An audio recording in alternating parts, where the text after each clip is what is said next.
Jama'a assalamu alaikum, barkanmu da sake saduwa da ku a kan labaran safiya wanda ke zuwa muku a kan tsarin safiya. Ni ce ta ku Samiratu Garba mai gabatar muku da labaran. Yanzu ga kanun labaran. A kanun labaranmu za ku ji cewa Otunfu Osei-Tutu da Second ya buƙaci gwamnati da ta gyara aikin VRA, Gridco da ECG don ci gaban tattalin arzikin kasar. Sa'annan kuma za ku ji cewa Ghana Journalist Association ta sha alwashin kare hakkin mambobinta. A labaran duniya kuma za ku ji cewa rushewan gidaje da aka yi a Abidjan, babban birnin Ivory Coast, ya bar dubban mutane sun rasa matsugunansu. Yanzu ga labarin dalla-dalla.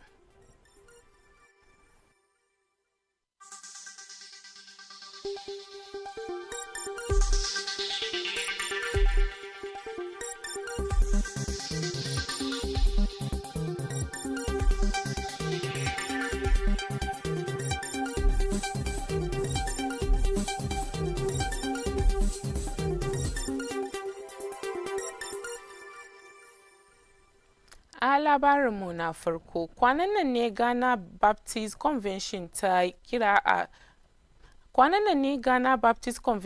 kira ga shugaban kasa na Ado Dankwa Akufo-Addo da ya amince da dokar kare haƙƙin dan adam da kimar iyali wato anti-LGBTQ+, wanda ke bayyana matsayin kasar kan harkar luwadi.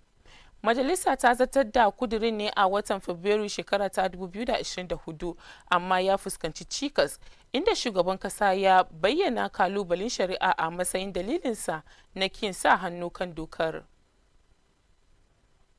Da yake magana da manema labarai, shugaban Ghana Baptist Convention mai suna Reverend Charles Ampofu ya jaddada adawan cocin ga wannan matakin. Reverend Dr. Ampofu din ya bayyana cewa littafi mai sarki ya umurce mu mutane da mu yi rayuwa ta hanyar da ta dace, wanda shine namiji da mace su yi rayuwa tare. Don haka manufar LGBTQ ba su yarda da shi ba don bai dace da imaninsu ba. Ghana Baptist Convention ta bukaci shugaban kasa na Ado Dankwa Akufo-Addo da ya rataba hannu kan kudirin dokar domin lamari ne mai matukar muhimmanci a gare su. Sun yi imani cewa kudirin zai zama tsarin doka don yakar al'amuran LGBTQ da ayyukansu a cikin kasar Ghana.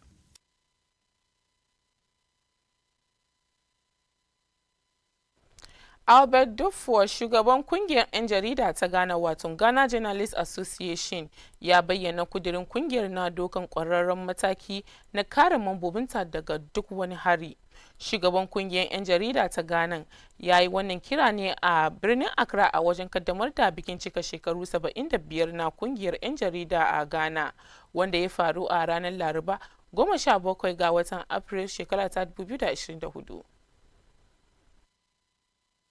A wajen kaddamar da bikin cika shekaru 75 na kungiyar 'yan jarida mai suna Ghana Journalist Association a birnin Accra a ranar Laraba da ta gabata, mai taken shekaru 75 na kwararren aikin jarida, girmama tsohon alkawari, rungumar yanzu, jari nan gaba.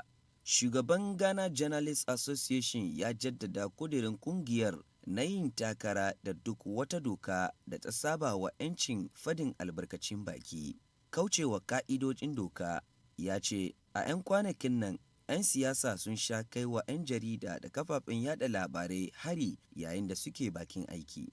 Ghana Journalist Association ba ta da wani zabi illa ta ɗauki tsauraran matakai don yakar waɗannan take hakkin kafafen yada labarai.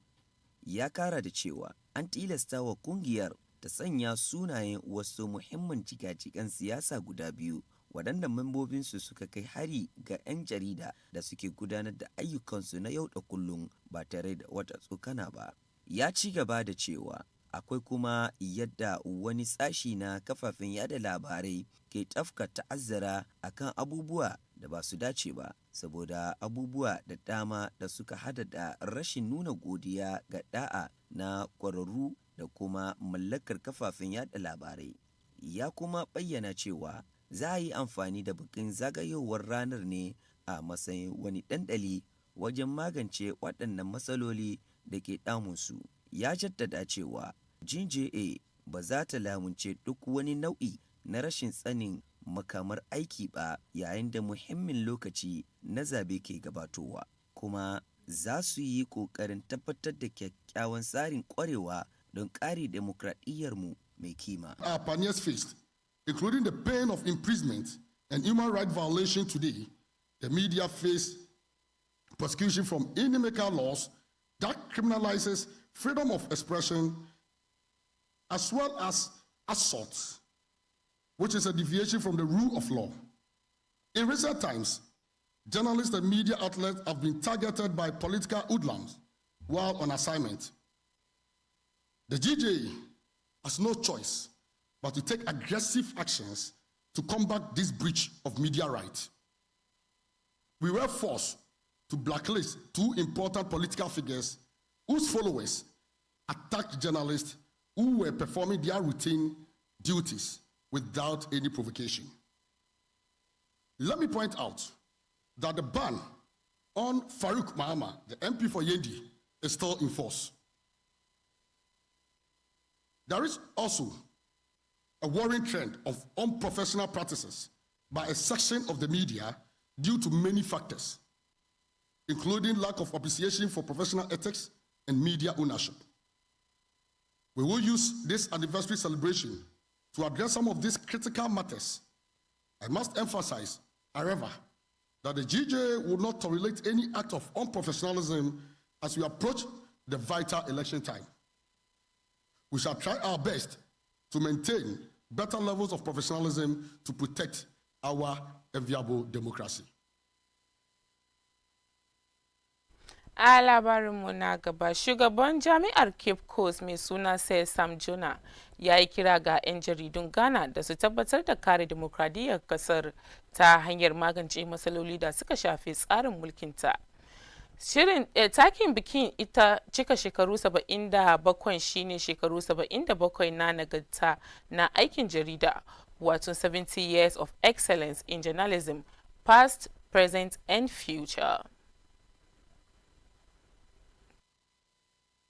Sam Jona ya jaddada cewa ya kamata kwararrun kafafen yada labarai a Ghana su zama masu sa ido a kan gaskiya, masu yada ingantacciyar magana da zakarun 'yanci da gaskiya. Da yake jawabi a wajen kaddamar da bikin cika shekaru 75 na kungiyar 'yan jarida ta Ghana, wato GJA, a Accra a ranar Laraba 17 ga watan Afrilu shekara 2024. Sam Jona ya bayyana damuwarsa game da yadda ake tada zaune tsaye a tattaunawar kasa, inda ya bukaci da a sabunta alkawari ga ka'idoji da Ephraim Amu ke jagoranta, musamman a wannan zamani da muke cikin, inda dabi'un demokradiyya da haɗin kan al'umma ke fuskantar manyan gwaje-gwaje. Bugu da kari, ya karfafa gwiwar masu aikin yada labarai da su yi amfani da hanyoyi da suke bin wajen magance matsaloli da ke damun jama'a, kamar yadda ake gani ana siyasantar da hukumomin gwamnati akan 'yan adawa da cin zarafin 'yan jarida da shakkun jama'a game da rashin nuna son kai na ɓangaren shari'a da kuma batun rashin bin diddigi a harkokin gudanar da kudaden gwamnati. Ya ce wannan lokaci ne da ya kamata 'yan kishin ƙasa da za su bijiro da bakinsu kan yadda ake ganin cewa hukumomin gwamnati na yi wa 'yan adawa makamai da cin zarafin 'yan jarida da ake yi, da rashin aminta da tabbatar da adalci da kuma rashin bin diddigi a cikin lamuran al'umma, kariya ga kudin jama'a. Ya kuma kara da cewa lokaci yayi da za mu zama marasa tsoro da jajircewa, kuma dole ne su yi sulhu a kan kare muradun ƙasa. Nasarar yunkurinsu na tsarin demokradiyya zai dogaro ne kan yadda 'yan jarida suke da 'yanci. I call upon you to remember that the Ghana Journalists Association is more than a collective of individuals. Indeed, it is a symbol of our nation's resilience, its aspirations, and its unwavering pursuit of progress. Inspired by the legacy of our forebears and the timeless call of Yanara Assassini, let us forge ahead, united in purpose and resolute in our commitment to the ideals of your noble profession. It is my hope and prayer, ladies and gentlemen, that your association will become the beacon of truth, integrity, and national pride today, tomorrow, and for generations to come. As trained journalists, you've been taught to be wary of being overly optimistic or thoroughly pessimistic, but to look carefully at the facts, the source, the context, and the motive. Trust, they say, but verify. And when you have your who, what, where, why, and how, do not be afraid to publish the truth. It is better to tell the truth that offends than look on timidly, sheepishly, and cowardly as the case in the country's interest is captured for the benefit of the few.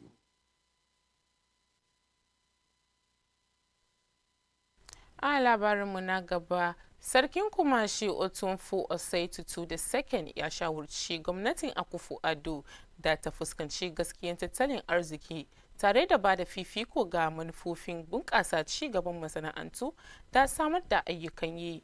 Ya ba da shawarar shigar da kamfanoni masu zaman kansu cikin haɗin gwiwa tare da kamfanoni na jama'a kamar hukumar kula da kogin vota wato VRA da kamfanin grid na Ghana wato gridco da kuma janyo muhimmin saka hannun jari na kudi. An bayyana hakan ne yayin kaddamar da wani rubutun iskar gas mai tsawon kilomita 430 da kamfanin jinsar energy ke yi da nufin karfafa bangaren wutan lantarkin kasan.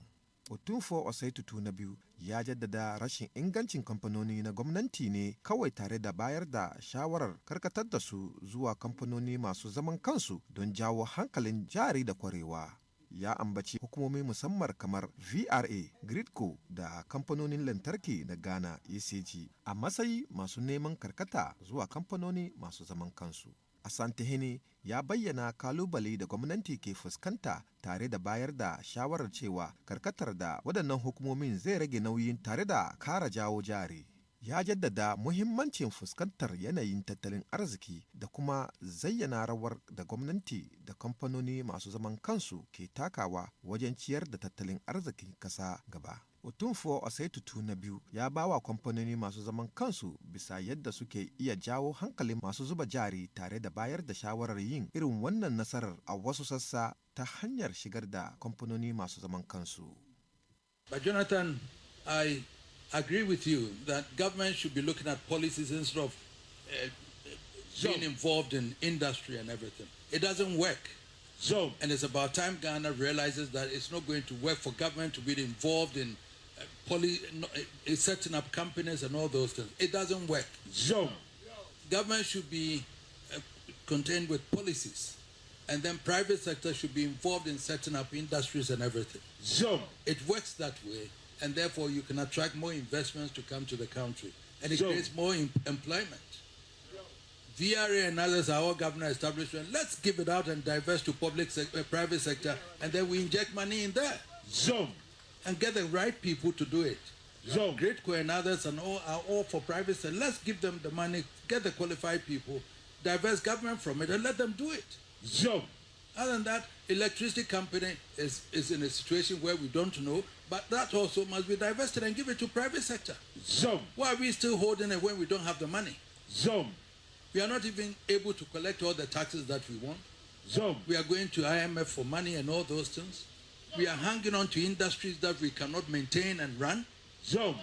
Look, it's about time we faced realities and then decided on what government should be doing and what private sector should be doing. So that this is a testimony of private sector investment.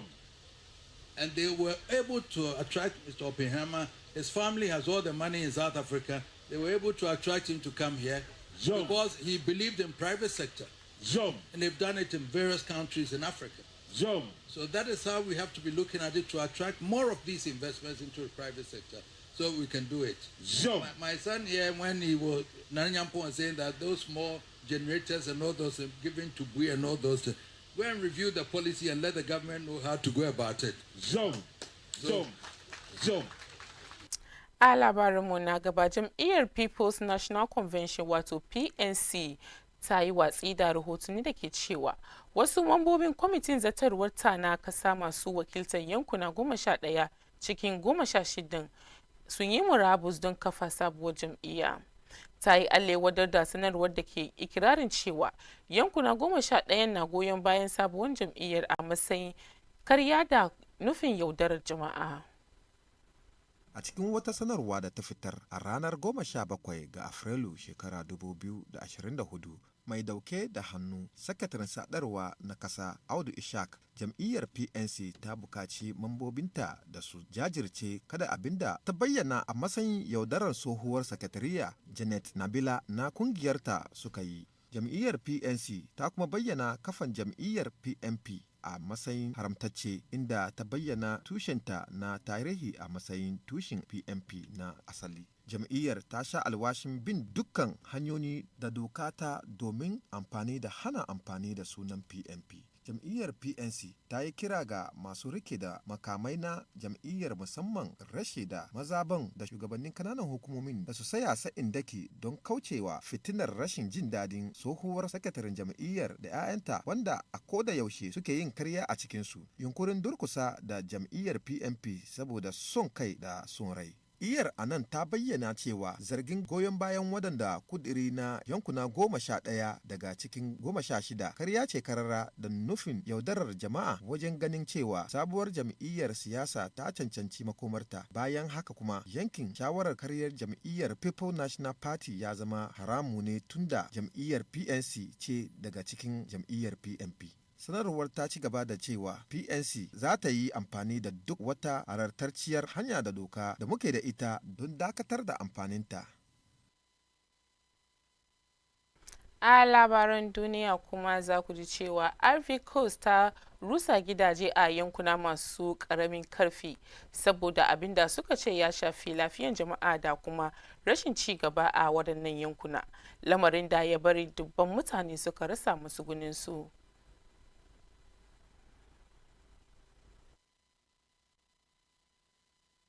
Ɗaruruwan gidaje ne aka rushe a cikin watan Fabrairu sakamakon rugujewa da aka yi a yankunan cibiyar tattalin arzikin ƙasa mai saurin bunƙasa a Abidjan. Gwamnati ta ce hakan ya faru ne saboda matsalolin kiwon lafiyar jama'a a yayin da yankunan matalauta da aka gina tare da tafkin ruwa a birnin mai tashar jiragen ruwa mai jama'a kusan miliyan 6.3 suna fama da mummunar ambaliyar ruwa a lokacin damana. Fiye da mutane 300 ne suka mutu tun shekara 2005, kuma jami'an sun ce hakan ke haifar da cututtuka masu yaduwa da ruwa da sauransu. Rushe-rushe a unguwanni masu karamin karfi ba sabon abu bane a Abidjan, inda saurin karuwar jama'a ya haifar da karancin gidaje, inda kusan 1 daga cikin 5 'yan Ivory Coast ke zama a birni. Kalubalen ne a sasa da dama na Afirka, inda matsalolin tattalin arziki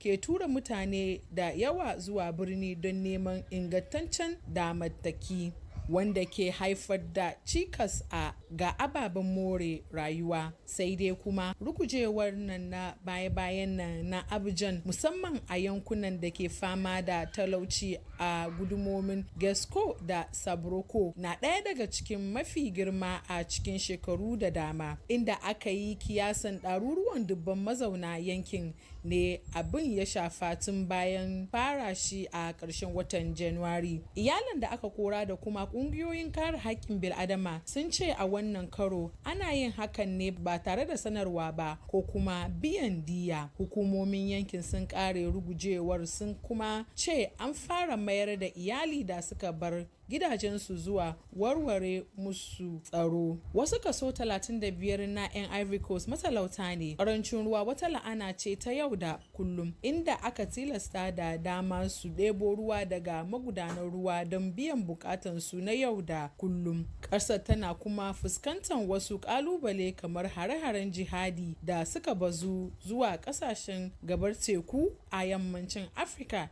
ciki har da Ivory Coast. Jama'a a nan za mu kawo muku ƙarshen labarin safiya wanda ke zuwa muku a kan tsarin safiya. Ni ce Samira su garba wanda na gabatar muku da labaran. ku ci gaba da kallon shirinmu wanda abokan aiki na Amir Muktar da Khadijatu Kubra Kailani za su gabatar muku. Assalamu alaikum.